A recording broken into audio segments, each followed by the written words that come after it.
in de tuin ligt mijn oude rieven nog glad onder het puin. Het is al de schuld van die nachterlijke broer. Die ring is een zatte kop, ja heel die heuvel is een boer. Ik moet in praxis toe.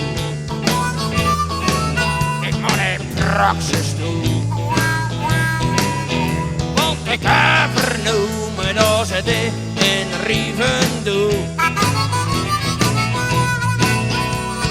7 door de weken hoor Jan de scheut en plof. Hoor eens een halve kilo van die folders op je hof. Ja, zonder te komen en toen is het gebeurd. Echt in zo'n folder en mooie rieven opgespeurd. Ik moet in praxis toe. Ik moet in praxis toe. Want ik heb vernomen dat ze dit in rieven doen. Ik heb miljoenen, dingen toe heen.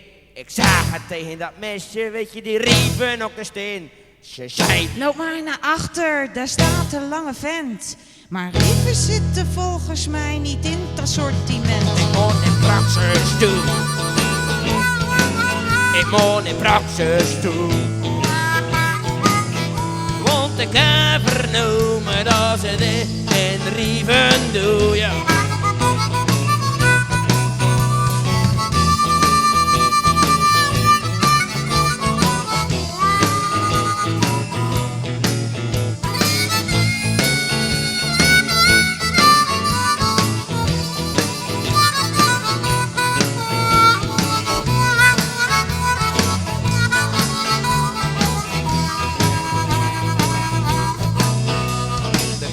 Van Alande, bij mijn ruzie heen. Want ook die lange vent, ja die kon ons niet verstaan.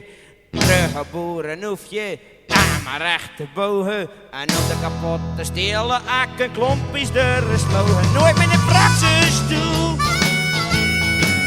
Nooit meer in praxis toe, yeah.